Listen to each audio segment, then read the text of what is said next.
It's CigarPort.ca Chili Bowl check-in brought to you by Impact Signs, Awnings, and Wraps. Thursday qualifying, getting ready to get away. A moment with San Jose, California's T-Mez, Thomas Meseraull, who made it out through your qualification night. Not what you wanted, but a solid effort nonetheless.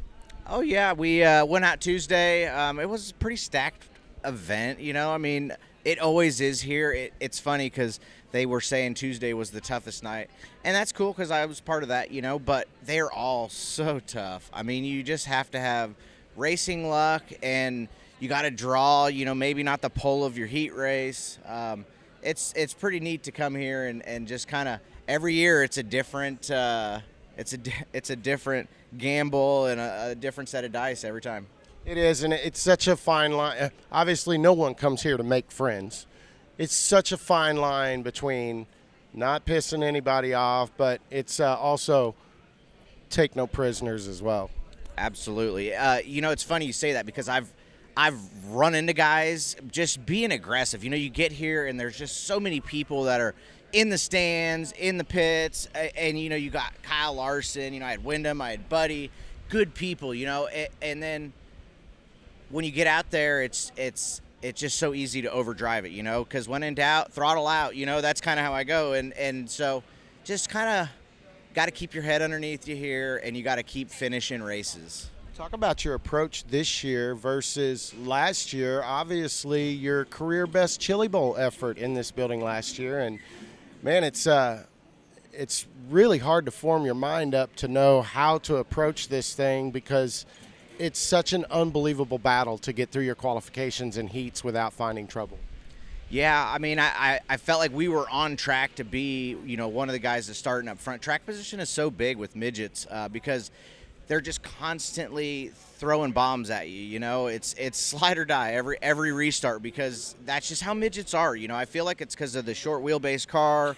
You know, all you got to do is cut the track and you're 10 feet in front of the guy, and that's all you need. You know, so we didn't have the best qualifier. Somebody spun out in front of me. I ended up tagging him. I think I restarted him as his luck would go, and it bent my front axle and had a Nerf bar into the tire, and just I went back to the back. The thing was barely drivable, to be honest. Like it was trying to spin out the whole time, and so I rolled the bottom for a couple laps, and then just kind of got back up on the wheel and picked off one car, and I think that was all I needed to get into the feature, you know. And we started 13th, but we plugged our way up to 5th, and I really felt like we had a better car than that.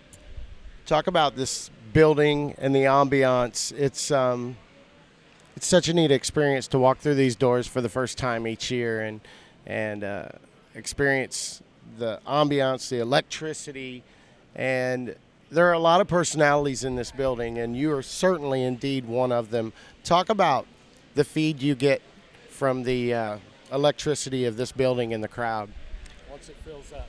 It is crazy, and it's getting bigger every day. You know, it was neat to see how many people showed up Monday with the Race of Champions and everybody kind of that's here. It seems like, and last year the COVID thing, you know, where we all had to wear masks and 50%. I mean, it feels like it's already bigger than that was on Saturday. So it's neat, and it just keeps getting bigger. You know, tonight it's Thursday. You got Christopher Bell running. You know, tomorrow you got Grant running. You know, we still got some heavy hitters left in the week.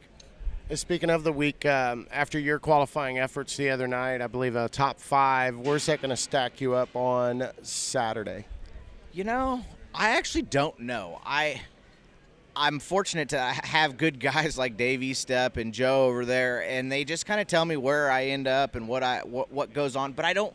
It's so if you really stay on top of all that stuff, it's easy to kind of get yourself worked up. You know, like.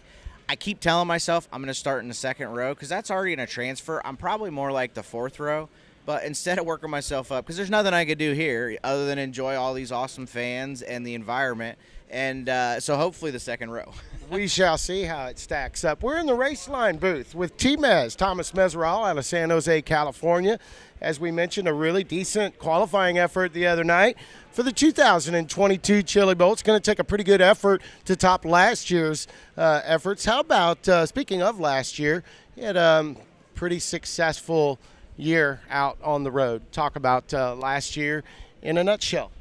Yeah, I mean, we got some midget wins. I think I ended up with 10 wins overall, a 410 wing car, some midget wins, some non-wing sprint car wins, and looking like I'm rolling back into the year kind of the same way. Non-wing sprint car in Florida with the midget in Florida. They got that Extreme Series going on now. We're gonna go dabble with that. Running the Shawn Michael and Christopher Dyson car, which I'm super stoked. Just Florida. It's kind of what I always want to do is like go to Florida and vacation in the winter. We don't really have a winter with the indoor season, and midgets just don't ever stop. So my vacation is going back to start the year out in Florida. Awesome. How about the domestic world? We know that you cherish your time with your little one when you get the time as well. It's so special to you. It's neat to come here and not have my kids, because at home I'm basically doing dishes and laundry and feeding my kids all day, and then at the end of the day, it's clean the house up and get ready to wake up at 6:45 and get Carly on the bus. But it's neat. It's neat to be able to have the freedom to take care of my kids, when I'm not at the racetrack. And fortunately, Grandma's got them back home, and thanks for that. And I could be here, selling some merch and hanging out at the racetrack and focusing on the big picture, which is trying to capture that driller. T-Mez, the persona by day, unload your hot rod at night. It ain't nothing but Mr. Mom, and you own both those roles so well. You know what? I do it. I do what I can, and my girls deserve nothing but the best, and so do your kids. So try harder with your kids because they love you back home. Absolutely. And how about this dude on the other side of that camera? He's been around for so long. You guys are from the same neck of the woods. You guys got a pretty good relationship, you and old Dean Mills. Yes, it's always good to see Dean on the other end of the microphone, or the camera, as I should say. He's the cameraman, and it's neat because we've all kind of been in this building for 20 plus years, and it doesn't feel like I'm getting that old or that you're getting that old. I mean, you're bald, but I'm getting there. I don't know if that's from the age or what, or maybe just from the nerves of Chili Bowl. Over the years, you have developed such an interesting persona and character on the track, off the track. And it's so interesting for me to watch you interact with your fans. And it's also so interesting to see the feedback that they give you while you're out there doing your thing. Talk about how the T-Mez persona developed, and talk about your interrelations with your fans, because I know that you cherish that very much. It's tough because I've been doing it for so long, and in the beginning, nobody really liked hey, I'm going to say it like it is. I get out of the race car, and if the thing was a POS, I say that. And that's not what I say anymore because, I'm not in that kind of stuff. But I used to say that kind of stuff, and now with the social media, I feel like that's okay a little bit. Because everybody's like looking at their phone, and you need some kind of like entertainment there, and I'm pretty entertaining. But really, I'm just super lucky to be where I'm at. I'm a contractor by trade, and I now drive race cars for a living and sell T-shirts. So really, that's the dream, and I'm living it already. Thanks to everybody on the other end of that camera who buys my merch at Shop T-Mez and who comes to the races and supports us. Whether you're cheering or booing for me, I thank you. Either way, it makes no matter, and he accepts it all. Speaking of the merch and the T-shirts, maybe a quick opportunity to elaborate. We're over here in the Raceline booth with the ladies here. They've had a really good weekend, and I know that they're happy to have your merch. And why don't you elaborate and show off your merch a little bit? Yeah, this is my new shirt. So my guy over at Timeless always kills it. On shirts, and shirts is a big part of the whole Chili Bowl, because you can get your Rico Abreu stuff or your Swindell stuff or your Raceline stuff right here at the track, kind of load up for the year to come, really, and it does help. It helps me out, my apparel trailer. Boy, it was almost like $400 in fuel just to drag it here, So if I could make that up and take it back home with me, that'd be cool too. It's always been fascinating to me, that little bronze golden driller, so coveted. Everyone wants to take one home. This purse has not gone up in the last few years, and it's still the same to win. And that always just blows me away, how so many competitors want to come in this building and vie for that little bitty bronze dude. Yes, and it's hard not to talk about the money side of it because somebody is making money over here, okay? Paw Paw's a smart man. We got to give it to him. And you know, it's easy to go both ways with it, and for me, I always just thank the promoters, you know, because they do take a risk. He goes into this knowing he's going to make buckets full of cash, but he still has this awesome event, and it brings the cameras, it brings the people. We got Chase Elliott, Kyle Larson, Christopher Bell. I mean, we got IndyCar guys here. It's just an amazing event, and it's awesome that little old T-Mez gets to be a part of that, you know, and gets to be a big part of that. You know, I get to drive by some of those guys I just mentioned, you know, which is neat for me because these guys they're superstars, and you know, but in the same building, you know, at my office, maybe they're not the superstars that they are in their office, you know. So that's awesome. That makes me kind of one of the heroes, you know. So. Right. Before we wrap up and get out of here, you've had a lot of great, wonderful supporters by your side all these years to help you propel through your career, and they've stuck by you, and I think a good opportunity for you to acknowledge them. You know, I've driven for a lot of awesome people. Mark Bush in the 2-car, you know, he drugged me here for years and years. I destroyed a lot of his race cars. Thank you, Mark. Carl Sandy passed away a couple years ago. I had a really good run in his car. Man, I've driven for so many good people here in this building. Rusty Coons. Rusty helped kind of, I feel like, push me over, you know, onto the side where, you know, maybe I'm a little bit better than average, you know, and then, you know, now I'm driving for this RMS team, and these guys, Dave Estep, Matt Estep. I'm hoping Matt's going to be here tonight. Always give me the best of the best. We have a purpose-built Chili Bowl car. We only race here. It is badass. They let me, you know, cut everything off of it. It's probably the most unsafe car in the building, but it is fast, and that's all that matters here.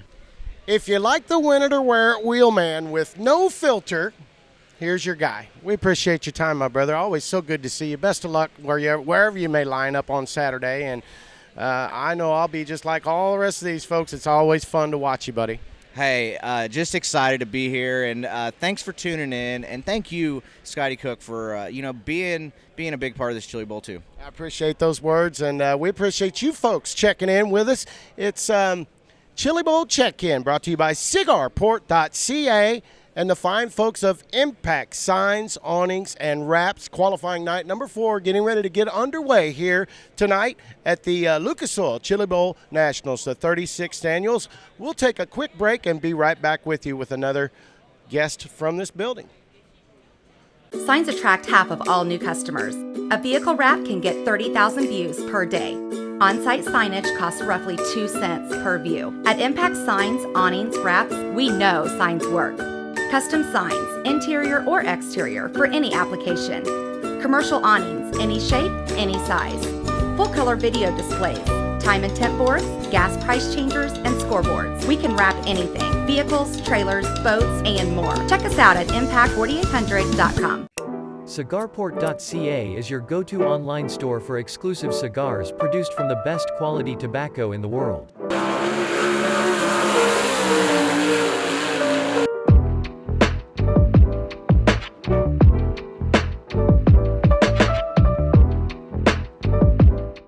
It's CigarPort.ca, Chili Bowl Check-In, brought to you by Impact Signs, Awnings, and Wraps. Welcome back to the Tulsa Expo Center, qualifying night number 4, Thursday night. And here is a familiar face in motorsports, stock car racing, NASCAR, grassroots, sprint car midgets. This man does not matter, does not care. He's going to show up when he's got time. Good to see you, Mr. Postman Steve Post. Scotty, it is always good to see you, and man, isn't it great to be back here at Tulsa. Awesome to be here at the Chili Bowl. I think it's really awesome to see your face in here because we often don't get to see you here. Your thoughts of this whole enchilada. Yeah, absolutely. This was up until about 5 years ago a bucket list event. And then once I made it, then it became a regular. And then last year, just because of all the crap going on in the world and everything like that, didn't get out here. So fortunately, I got a little late start today. Thursday's my first day here. That's all right. I got 3 nights of racing. And I just love what this has become because it's just become a who's who of motorsports, whether it's a NASCAR guy or a midget guy or a sprint car guy or a late model guy. I mean, this is the place you have to be. I guess you got to spend a little time over there with Scott Traylor and Kirk Elliott this morning. Mostly motorsports. Scott kicking it off with his new program, and I'm so excited about that. He had shared that idea with me back last fall, and I was glad to see it finally come to fruition. And I watched a couple episodes this week while I was sitting in my office back in North Carolina, and I love what he's doing. And you know, Scott's a dear friend, as he is with you. And I'm pulling for him that thing works out well because I think it's really needed in the sport right now. Your thoughts on, this thing has grown so big over the years, and obviously with the likes of Kyle Larson, Christopher Bell growing up in this building, now they've attracted some of the guys from down south to come and play as well. And we're seeing more and more each and every year. Yeah, absolutely. Last year I had Chase Elliott here for the Chili Bowl, for the Tulsa Shootout. How about Kyle Busch coming out for the Tulsa Shootout? Wasn't that cool?